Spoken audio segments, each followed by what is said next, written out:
Hello sa inyong lahat! Narito na naman si Mami Essie para mag-share na naman sa inyo ng isang masarap na kakanin, ang kasaba sinukmani. Pero bago tayo mag-umpisa, kung kayo ay nasa Facebook, don't forget to follow, like, and share. At kung nasa YouTube naman po, wag lang kalimutang mag-subscribe at pindutin ang bell button para lagi kayong updated sa ating mga bagong video. Ngayon, narito po ang ating mga kakailanganing sangkap. Sa paggawa po ng kasaba sinukmani, gagamit po tayo ng 1 kilong kasaba. Ginadgad ko na po ito at aking pong tinakal. 4 cups po noong aking natakal to at pinatulo ko na din po. Para po lalong mapasarap ang ating kasaba sinukmani, maglalagay po ako ng 2 cups na dry pinipig.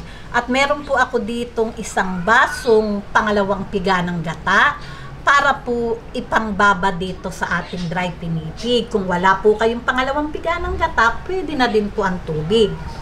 Gagamit po tayo ng 5 cups na coconut cream o unang piga ng gata. At syempre po, hindi mawawala ang langka. Mas pasasarapin po natin ang ating kasaba sinukmani. 2 cups na brown sugar. At syempre po, itong ating latik. Maglalatik po tayo ng 3 cups na coconut cream. Okay? Ngayon po, ito pong ating dry pinipig. Lalagyan ko na po ng, kung napansin nyo po, may buo-buo itong aking gata kasi po ay galing sa ref. Ayan, ganyan lang po, basta lang po makoating lahat. Hindi po naman kailangan nating palubugin yung ating pinipig. Basta lang po mabasa. Ayan. Ganyan. Okay? Ayan. Pagka po ganyang na-coating na po lahat, tatabi po muna natin yan at maglalapit na po ako.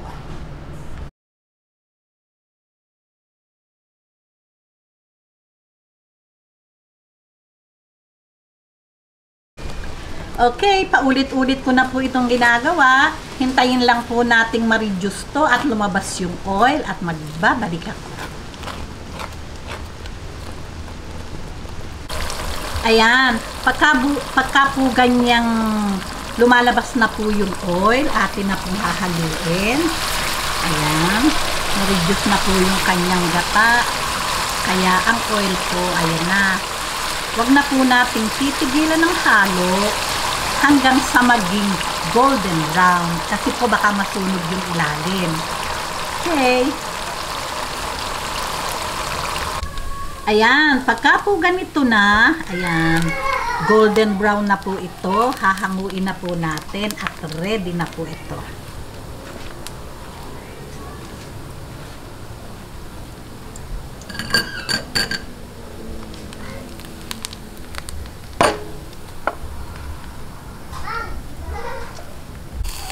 Okay, ngayon po, umpisahan na po natin ang paggawa ng sinukmani kasaba. 5 cups po itong aking kakang gata. Siyempre po, mas masarap magata.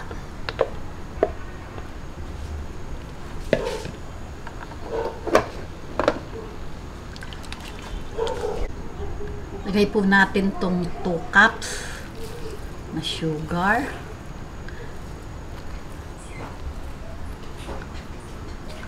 Ayan, tunawin lang po natin bago natin ilagay yung ating kamuting kahoy na ginadgad.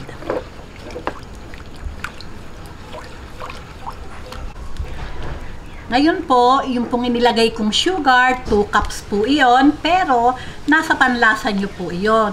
Pwedeng maglagay muna kayo ng 1 cup and a half, pwede nyo pong tikman. Kung tama na po sa panlasa nyo, nasa inyo po iyon, pero ako po 2 cups po ito. Hintayin lang po natin kumulo bago ko ilagay yung ating kasaba. Ayan, pagka po ganitong kumukulo na, lalagay na po natin itong ating kasaba. Ayan. Halu-haluin lang po natin. Paghiwa-hiwalayin muna po natin bago natin ilagay itong ating pinipig.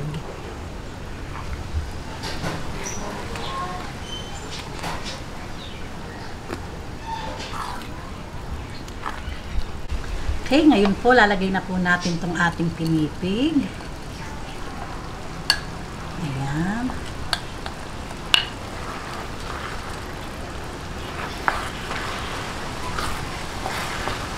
Mix lang po natin mabuti.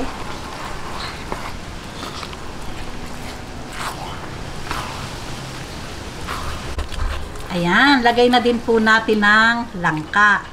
Ngayon po, ito po ay ilalagay ko na sa medium heat at wag po nating titigilan ng halo hanggang sa kumunat. Okay, halo lang po ng halo.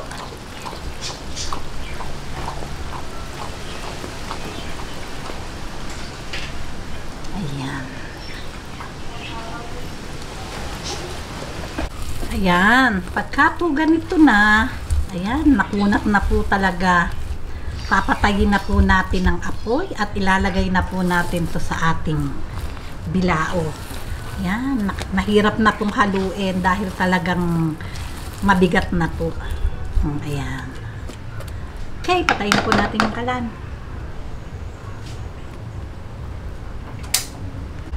Okay, lagay na po natin sa ating bilao. Pinahirang ko lang po ito ng oil, yung pong aking pinaglatikan. Kahit po sa inyo ilalagay, nalalagyan, pahiran nyo po ng oil para po hindi naninikit.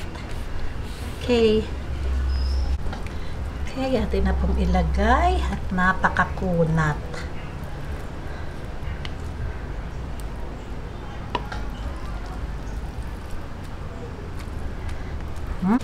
Ayan, atin lang pong patagin. Talaga naman pong napakabango. Amoy na amoy po yung langka. Okay, lagyan na po natin ng latik para talagang masarap.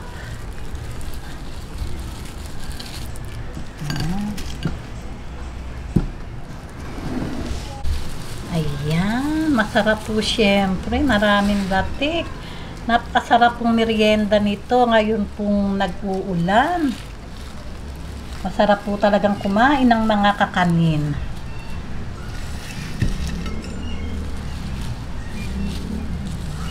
Oh.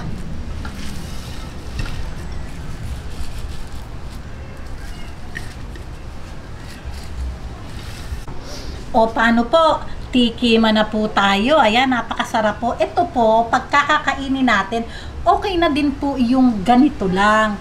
Pero kung gusto nyo, ako po talaga nagbubudbod. Kung meron po kayong available na budbod, ay naku, lalo pong napakasarap. Pwede din po yung batang niyog na kinayod. Masarap pong sausawan. Okay. Okay, tikiman na po tayo.